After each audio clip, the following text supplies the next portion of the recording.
The American author Jill Churchill once said, "There's no way to be a perfect mother, and a million ways to be a good one."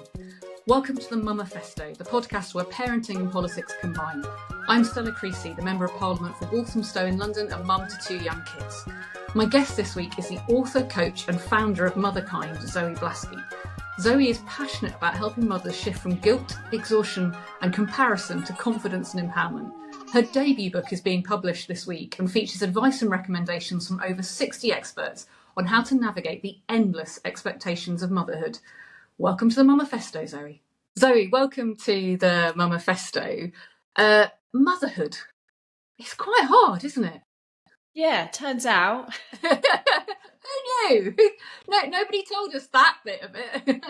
No one did tell us that bit, and I think that's part of the problem. Tell us a bit about how you came to be doing what you're doing, and obviously you've written a book which is just about to come out. It's incredibly exciting and impressive, but just tell us how you got here.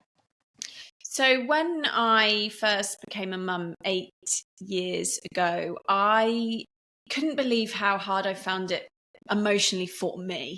Like, obviously I knew about the lack of sleep, and I struggled with feeding and all that sort of stuff, but I could handle those practical things with the baby. What I found really floored me was the changes that I felt within myself, changes that I felt I was completely unprepared for thinking about how much my values had changed, thinking about how suddenly I became really interested in, world events, and I couldn't watch an advert without bursting into tears. And I now understand why that is and the brain changes that make that happen, but I had no idea about that. I was really surprised by how much my relationships changed, my friendships changed, how I thought about work, how I thought about society and community. It really did feel like a different person was born alongside my daughter, but no one was talking about that. So I did what a lot of women do and decided that I must be doing it wrong, and there must be something wrong with me. And that was a really hard place to be. And naturally, I'm a researcher.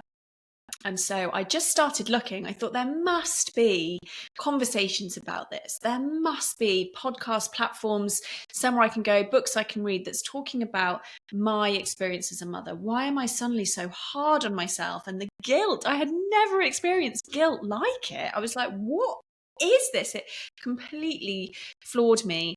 And as I was searching, Stella, I found very little. The best-selling book at the time was Hurrah for Gin.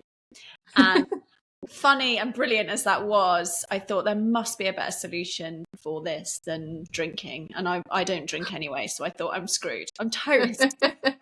So what I did is I started researching and I started reading, and I found lots of unbelievable information that I thought it was really important that we started to talk about. One being this word matrescence, which means the becoming of a mother, and it just explains so much about my experience. One being about what happens to our brain and our body and our hormones, what happens to our relationships, phrases like the mental load and default parent. I had never heard of any of these. And so I started the podcast to really for myself, quite selfishly. And then turns out lots of other women wanted those conversations as well. So that was 8 years ago. And I've been doing the Motherkind podcast for 7.5 years. We're nearly at 500 episodes. We've never missed a week. We've spoken to all of the greats. And then, I've got a book out, which is out on Thursday on the 15th of August, which is where I've put all of everything that I've learned across all those thousands of hours researching, interviewing.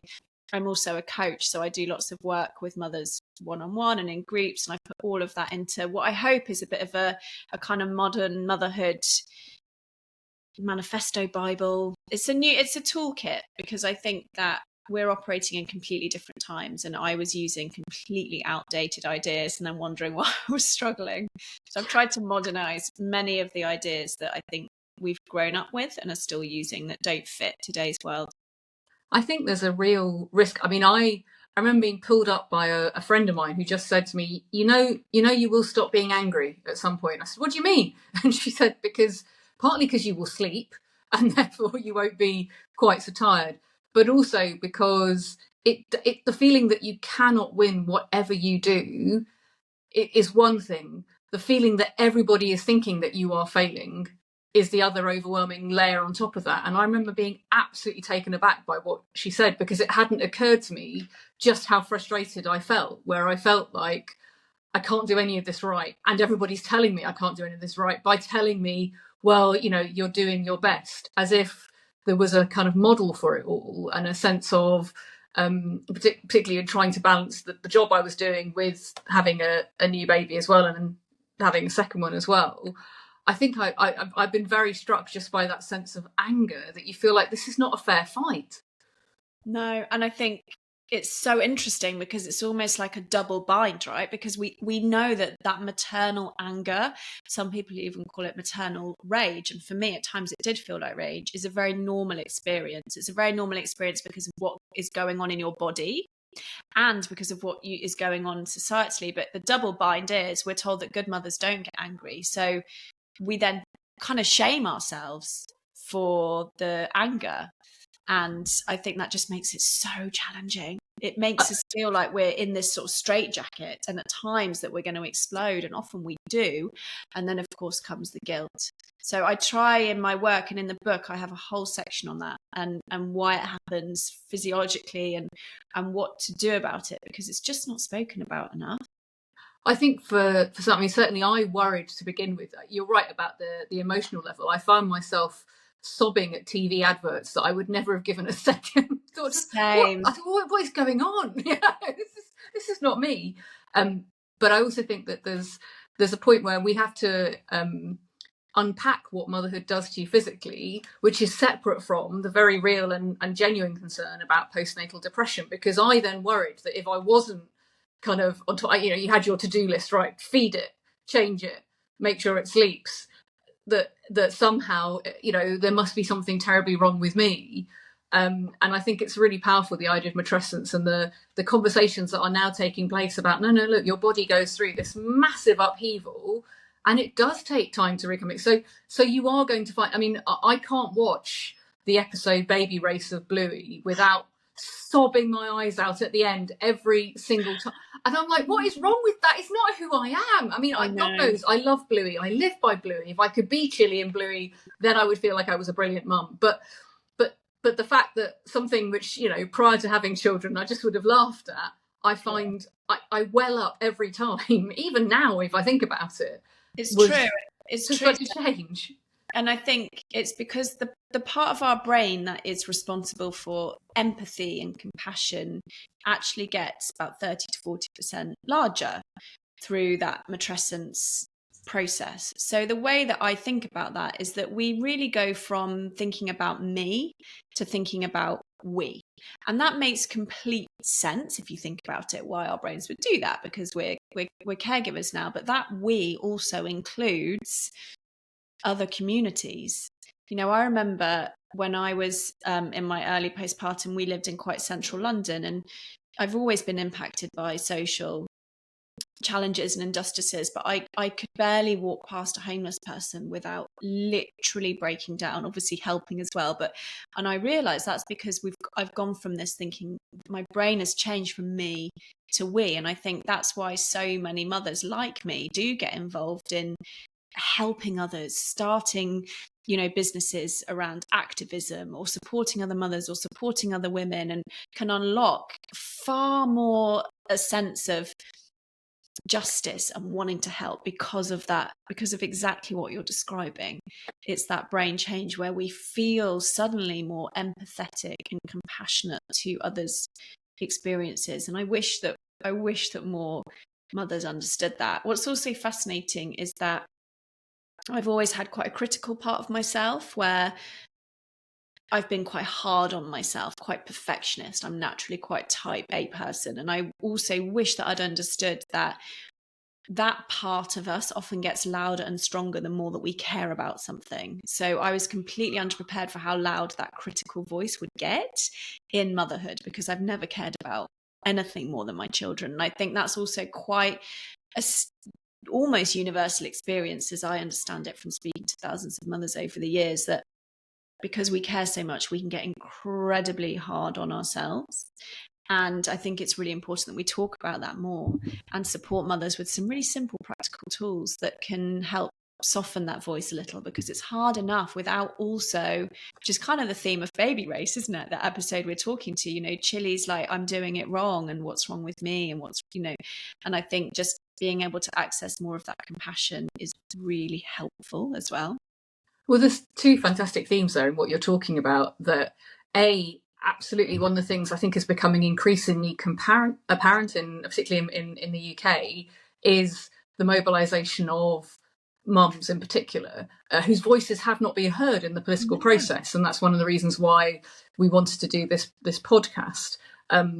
Not because there weren't people who cared about children. It's not that you have to have children to care about children, but that by its very nature, our definitions of motherhood were about stay at home, that was something you did privately, and yet it's incredibly public what impact public policy has on mums, you know, whether there's childcare or not, transport issues, you know, workplace discrimination, all of those things are incredibly public issues, and yet we were putting motherhood in a box of something that happened outside of the political conversation.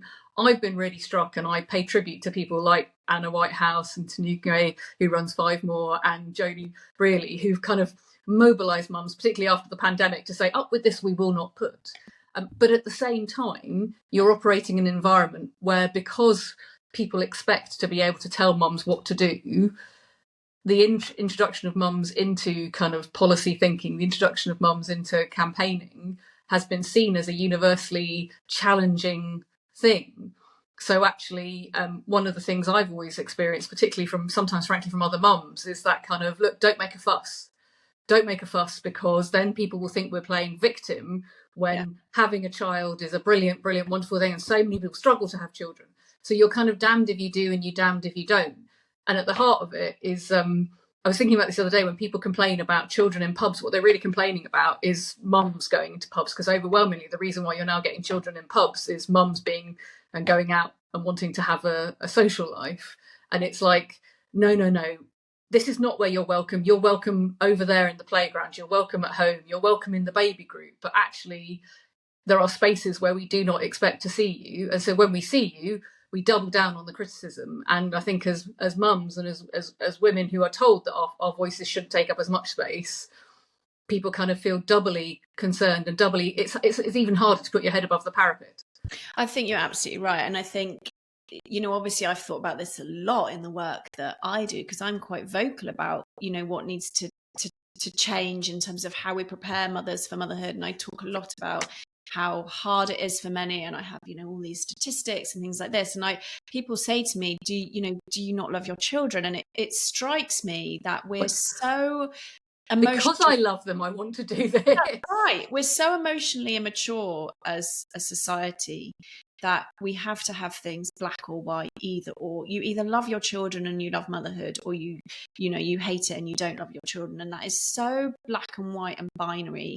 So what we need is a far more nuanced conversation. We need emotional maturity at a societal level to be able to hold that. And it's incredible, best thing I ever did. And there are these challenges. And a way to do that is to separate out what I call the institution of motherhood, which is a lot of the things that you talk to, Stella, you know, our access to childcare, our access to postnatal care, our experiences in the NHS, our experiences in our relationships with the very real inequalities around the domestic load and default parenting. So that's what we need to separate out, is the institution of motherhood. What is the societal and on the macro and the micro systems that we're operating in, and separate that from the love that we have from our children. And we're able to do that quite easily in other areas of society and other areas of life, but we find it really hard for some reason to do that with mothers.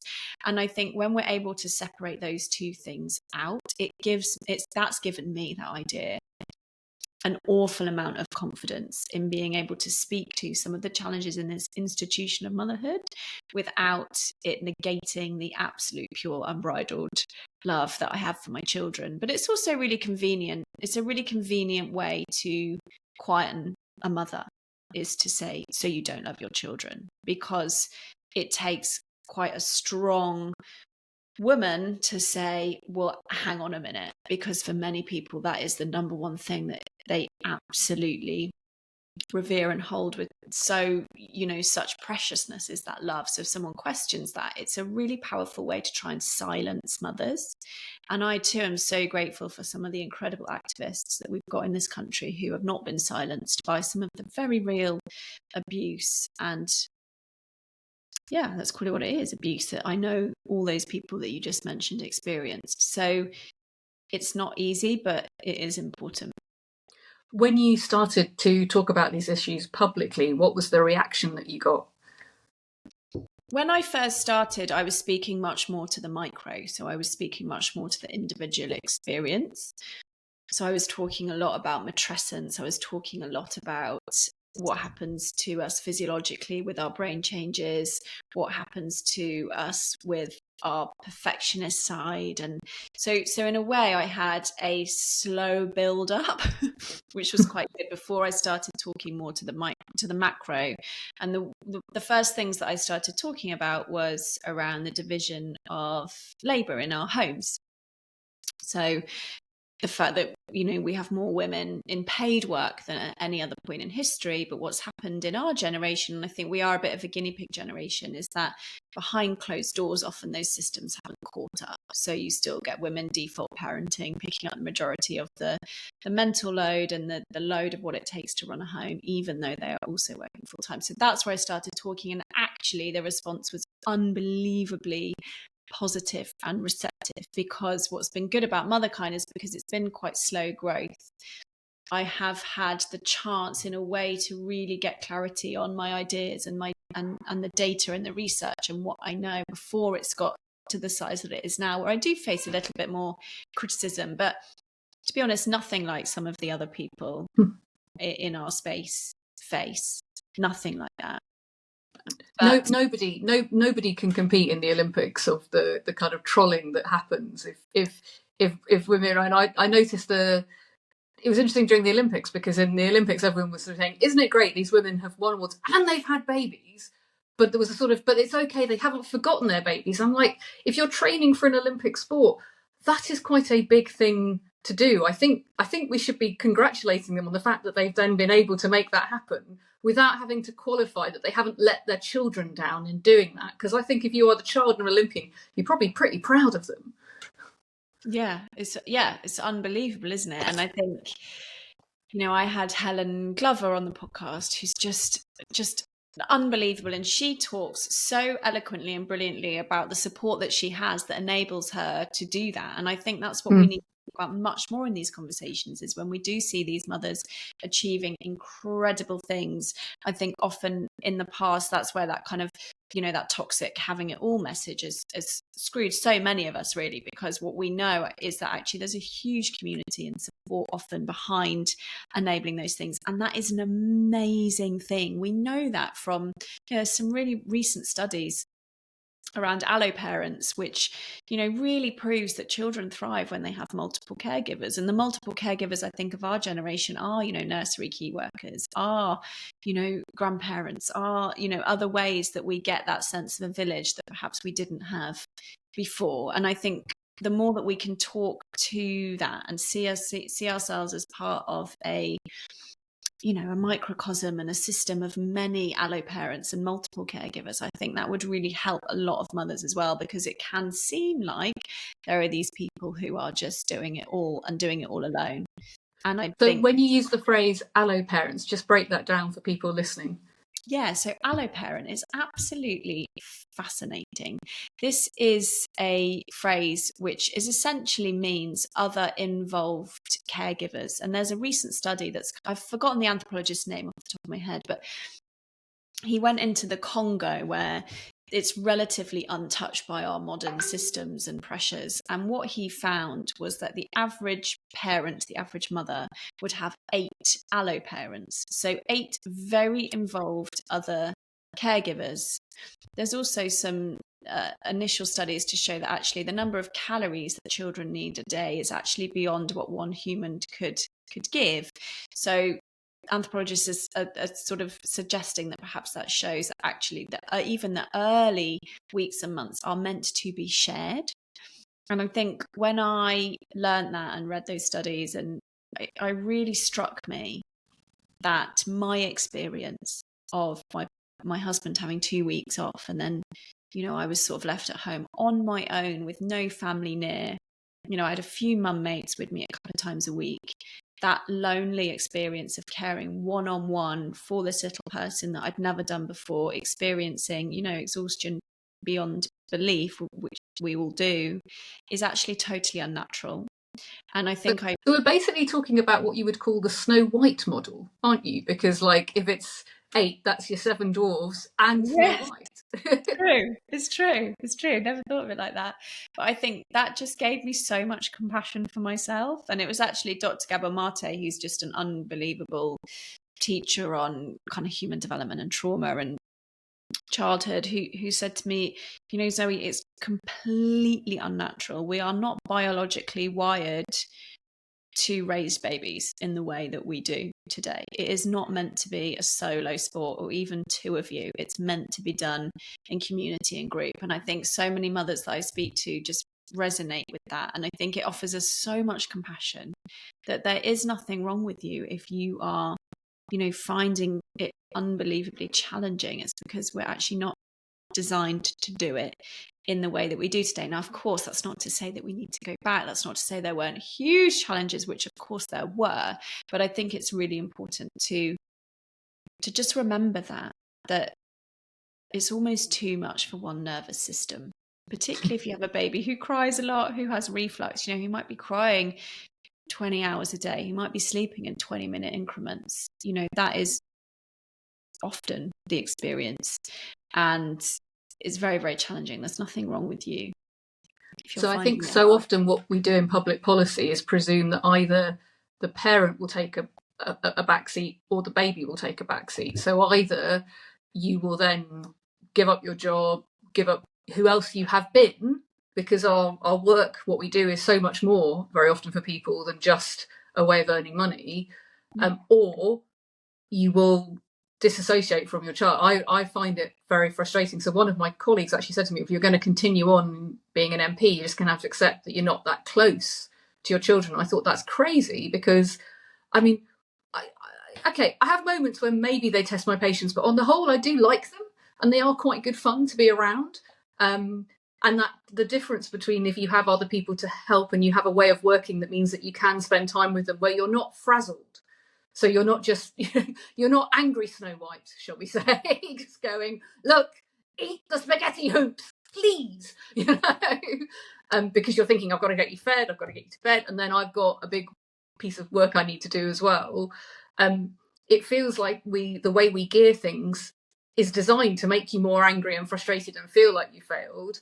And to be a massive inequality, because obviously only those people with wealth can throw money at the solution to maybe find the other people to be part of that network, rather than saying, actually, it works better for everybody.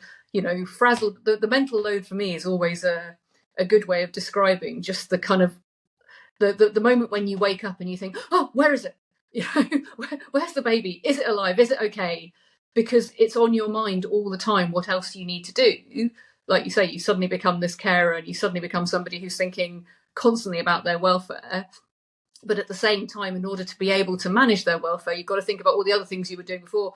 And you yourself have to not be the frazzled person sitting in the corner at the soft play, weeping quietly, going, please don't make me go back on the trampoline again. Yeah. I mean, that might just be me. We've all been there. Yeah, we've all been there.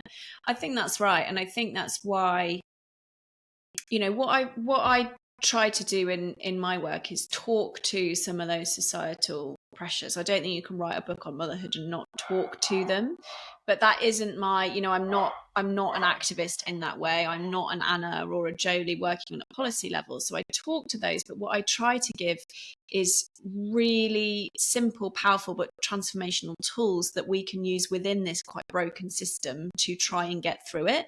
And one of those is about how we can avoid those burnout feelings that you're talking about, because I thought that burnout was about doing too much for too long. And that's not actually the case. Burnout is when we don't release the stress that we're holding a little bit every day. So I think about it like a sponge, like we're absorbing a sponge and we're getting bigger and bigger and bigger with everything that we're holding. And if we wring out the sponge a little bit every single day, It's called Completing the Stress Cycle, and it's backed up by just tons of research and simple ways that we can do that, like 5 minutes sort of vigorous exercise, 5 minutes dancing, 5 minutes hugging someone we love. Like there's these proven ways that hormonally shift us, that enable us to keep going in the way that we have to. And that's why I feel so passionately about teaching these tools, because I think if more of us knew those simple things to do, it really can stop us becoming that mum who's blubbing in the corner of a soft play, because it's too much. You're right. I've had that experience where,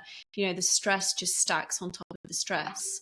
And I think that's often where those explosions of anger come. It's called the drip, drip, drip effect, where, you're quite patient and calm at 9 a.m. And when it's 9 p.m. and you've dealt with 12 hours of stress, whether that's, at home, full-time caring, or doing paid work, it's the drip, drip, drip, drip, drip effect, and then you just lose it. So I think the more that we can do to support mothers with those simple little tools that I try and teach and put in the book, I think it's incredibly powerful whilst we're waiting for some of the big changes that we need so badly, which would change a mother's experience more on that macro policy level. I think it's so telling to me that in so many of the episodes now we've done of the Mummafesto, people are talking about this concept of burnout, particularly for mums, particularly just that sense for women, that the mental load, the kind of relentlessness of trying to make all of this fit the boxes that we're given isn't possible. No. But what would you like to see then? So obviously we apologise every time, we call it the Mummafesto. It was the best pun we could come up with. I like it. I'm here for it. Every time I see it, I say I cringe, I've got to be honest. Well, I'll tell you what, I hated Motherkind for the first 2 years. I thought, I can't believe I've called it that. It's so soft, and I'm quite a strong, like it sounds so soft, and now I absolutely love it. So maybe maybe it's my type A, perfectionist. I can't compete with the people on Instagram doing amazing crafting and cooking activities with their kids, but I could come up with better puns, I feel. Yes.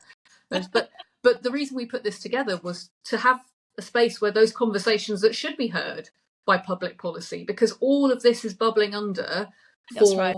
Actually, and I do genuinely think that dads and carers are also part of, like, I do think dads do hold a mental load.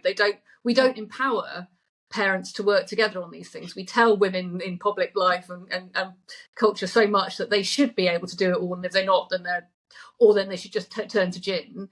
But what would you like to see if you could change one thing? So if you could see one thing coming forward, because obviously the conversations in Parliament have become more functional. It's kind of like, if we give you childcare, all of these things will go away. But actually your work and the things you're talking about say that's the start of a conversation about working in a different way. So what would you like to see public policy thinking about, talking about, informing how we support families better in this country? I think it's really hard, isn't it, to choose one, because there is so much. But if I think about my work and what mothers in my community tell me has had the biggest impact, I would love to see far more robust postnatal support, because I think the 6-week check, and I know there's campaigns to change that. I know it's looking like that might change to include more support for the mother, but at the moment it's not good enough. And I think if we could get, on a societal level, on a government level, on an NHS level, people understanding matrescence, understanding that actually it's 2 years for a mother to start to feel hormonally, physically, all emotionally better, and we could support her through those early years. We know now the impact that an attuned, well mother has on long-term mental health of children. Like, it would be an investment into the future. And I know that with the Early Years Foundation, they've done some incredible research that proves that now, how much that would save the NHS if we could invest more into the early years support, not about, of course, around the children, but just as much with the caregivers. Because I think, I have incredible privileges in so many ways. I'm a white woman, I had access, I could pay for some childcare, and I was on my knees. So I think about that all the time, those people that don't have that, and how they must be feeling. And we know that from, you know, the statistics on burnout, on maternal burnout, how dire the situation is. And I think if we could teach some of the simple tools that, you know, part of which I've worked really hard to create with Motherkind, it would make a really big difference, because you're right, we need those structural changes around childcare, but we also need far more emotional support, well-being support, and understanding of what it really means to go through matrescence. And I think that would just be phenomenal. I mean, imagine that if we could offer that amount of support to mothers and the people that care for us. We'd have fewer psychotic Snow Whites looking for the 7 dwarfs to help them. I think it is a very powerful and important point that obviously people understand the concept of postnatal depression, but that is not the only kind of outcome that so you get that 6-week check and there's a kind of like, are you depressed? No, hooray. You can still be angry. You can still feel out of your depth. You can still feel like, I have no idea what I'm doing and I'm terrified I'm going to get this wrong. I'm terrified, that I might do something that means the baby misses out on something, but also that I will then end up giving it some terrible trauma all its life, which is why you end up then sobbing your eyes out at Bluey. I mean, I do genuinely I always say to parents, I don't make any advice at all, because I think people get jellied with advice, but I would encourage you to watch Bluey, because it's just, I mean, nothing else, like you can fall asleep to it and your kid will still be watching, it'll be fine. It's very, very good. But the thing with Bluey is that they're such brilliant parents, aren't they? I'm like, oh my God, I do not play with I know. We're all shamed. Although there is a wonderful episode where Chili just says, I need 20 minutes. I love that one. I love that one. That is one of the most truthful moments. People who regularly listen to this podcast will know that I am obsessed with Bluey in a big, big way, because it's come along certainly at my time of becoming a parent. But I do think it endures. Where are the role models for that middle world of parenting? Absolutely, we've got to support those people who get postnatal depression, but also changing that culture about what motherhood, what becoming a parent does to you, means for you, how we make the environment in which you're operating in one that is compassionate. That is it. And I think, you know, we offer, you know, I liken it to, you know, the support now available for menopause and what's happened in the last decade, really, with understanding that. And I feel completely different. I know there's many organizations and workplaces and policies. I really pray that the next transformation we're going to see from that way will be this word matrescence, and there will be a kind of awakening in terms of people understanding and getting it, what women go through, because I think it's just not. It is in the same way as, you know, menopause for many GPs. We're not trained in it, could not spot it, did not understand what it was. I think we're not far off that for how people experience matrescence. And I would love to see that as the next huge shift that we see in women's healthcare. I think that would be a fantastic thing, because I think also what we know from the evidence, isn't it, is that mothers face a penalty because people then presume that you are less committed, that you are less capable, that you will be more emotional. And yet there's a premium that on the reverse, that, you know, becoming a parent for a man makes them a more committed person, more socially responsible. They get paid 30. So again, that rage where Snow White is going, right, that's it. So maybe that should become our new emblem for this podcast, is the really angry Snow White. I like it. I really like it. Well, I think it sounds like the book, your book comes out this mid-August. It started to be available to people. Just tell us where people can find you next, because I know often when people are working on these things, obviously you've got your podcast, but also will you be going out? Because I think there is a movement out there, and there is a change that we can generate if we are mad as hell and not going to take it anymore, and not singing to bluebirds, but absolutely demanding that the environment is changed. But just tell us a little bit about where people can find you next. Yeah, so podcast is where I show up twice a week. That's the Motherkind podcast, and we have unbelievable guests. Stella, I need to get you one, actually. We have unbelievable guests talking about everything from, you know, political I've had everyone that you mentioned, all those activists have been on, and we also have psychologists, and just a huge array of any challenge that you will be going through in motherhood. There will be an episode that talks to it on there. So that's where to find me. There's also the book, which is out on the 15th of August, and that is really a new toolkit for new times. It's not so much one of those kind of manifesto books. I talk to and understand very well the structural challenges, but what I really try to do is give you specific things that you can do this afternoon that will help your physical, emotional, mental health through the very real challenges of motherhood. And check out the website, because I do talks and live events. So if you wanted to come and see me at any of those are on the website. I'm at Happy Place Festival with Fern Cotton in Manchester on the 31st of August, doing a live podcast there, and various other things, that I can't remember off the top of my head, but are all on the website. Brilliant. Well, thank you so much, Zoe, for making time to join us on the Mummafesto today.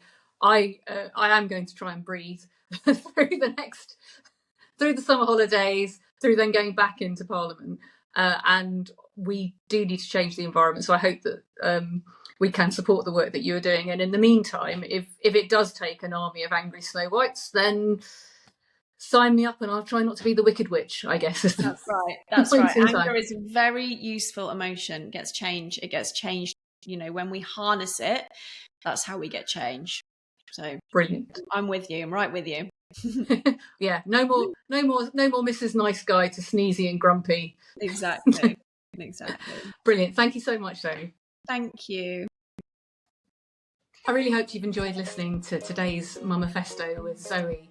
Her work is so important in helping all of us manage the incredible levels of stress that it can feel trying to combine being a mum with being in a job, and also just not being completely exhausted all the time.